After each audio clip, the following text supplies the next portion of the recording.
I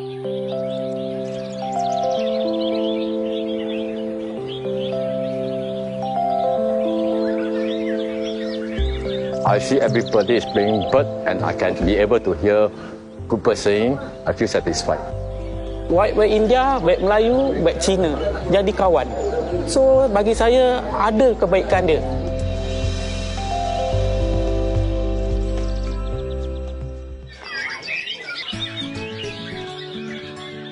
Waktu dulu muda-muda di kampung, banyak hutan, kita senang tangkap burung.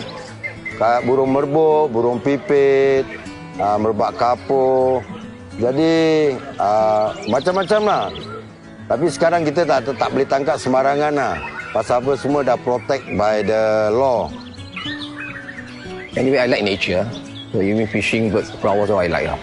So the first time was my sister born a baby bird when I was 6. That's how I started the hobby.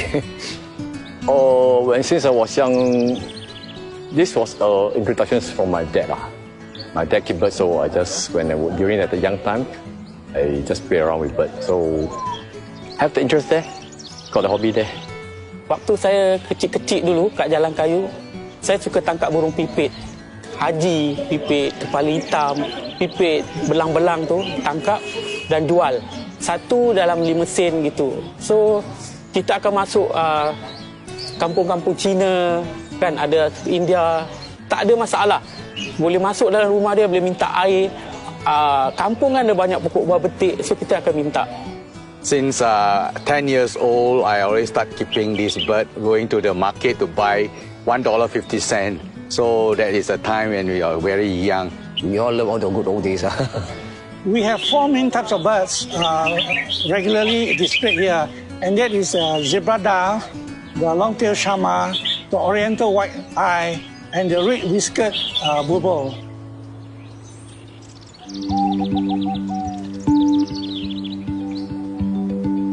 During the days gone by, there used to be a facility in Tiong Bahru, but after the development of the area into hotel, it was done away with. So many people have been asking around where can they find the bird display facilities. Eventually they come to Kebun Bahru Bird Sailing Club area. So it's something that we have to keep up the heritage with and let people know that there's this very interesting hobby going on in Singapore.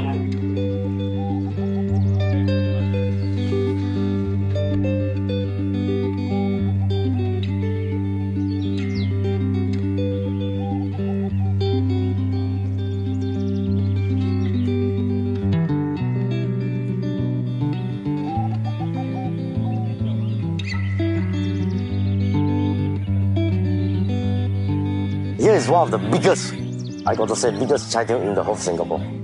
And all the big hobbies here, they stay at, you can say, Zurong, Tampines, Clementi, also come around here, this area. But this is one of the Singapore biggest. And what do you want? Everything they have.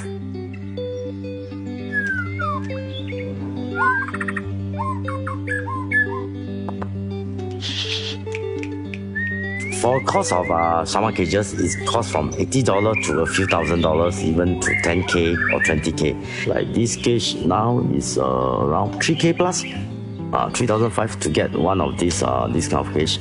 But of course, there's better one out there, and those that is decorate with those ivory, and that will cost about. We look for the workmanship, also the quality lah. And then the taste, normally this cage origin from Thailand. I think the most expensive cage will cost about $3,500.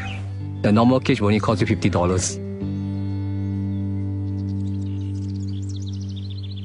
Burung adalah satu perlumbaan, cuba mendapat burung yang terbaik untuk orang mengenal diri kita, siapa kita, untuk sebagai satu hobi, satu seni untuk mendapatkan burung yang terbaik, yang terbagus.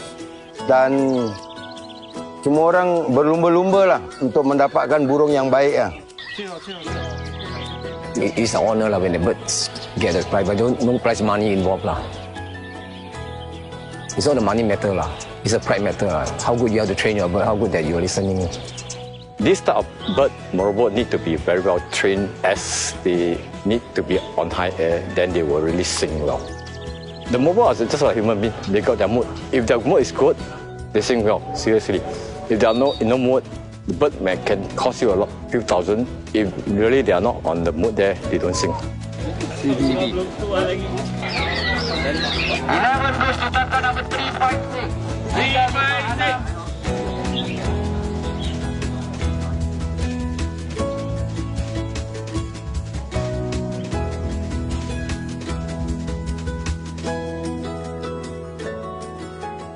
Saya minat dengan burung kerana Tok Wan selalu mengajar saya untuk taruh burung tu di atas benda itu, dan Tok Wan selalu mengajar saya semana untuk ikat tali itu.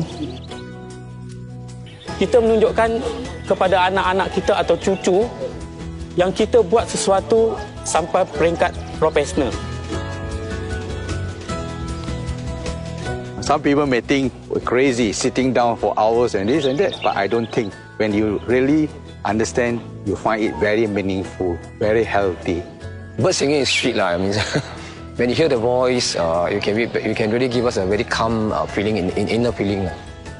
That's how I enjoy the bird lah. But this hobby has been around for about 40-50 years. So I think it will be able to continue lah. Because every year we see newcomer coming in.